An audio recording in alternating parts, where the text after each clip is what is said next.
Outrage from police unions tonight after a Bronx man puts a police officer in a headlock, and the district attorney's office has yet to file charges against the man. CBS 2's Lisa Rozner is live in the Fordham Heights section with more on this. Lisa.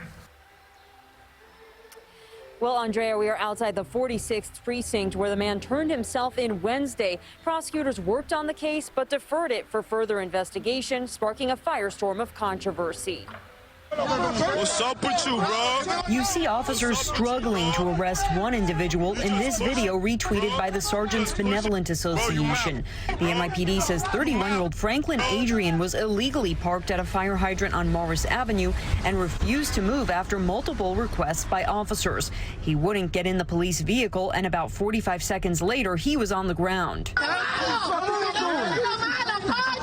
There were many onlookers, including 29-year-old Wisnel Manzueta, who the NYPD says refused to step back. When police tried to take him into custody, Manzueta gets into a scuffle with the officer and puts him in a headlock.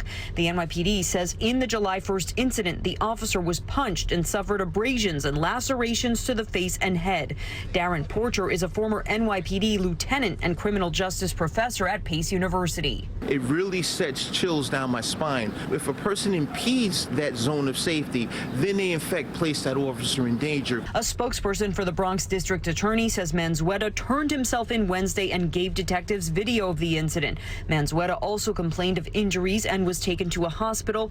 Police had recommended he be charged with second-degree assault, but the DA let him go while it investigates. It really sets forth a dangerous precedence, whereas civilians may feel as if they can act with impunity. This comes at a time when police officers in New York State can now be arrested for placing a suspect in a chokehold under a new law, and legislation awaits the mayor's signature that will criminalize other restraint methods. We have to give people confidence that policing will be fair, and I'm convinced this legislation will do it, and I will be signing it.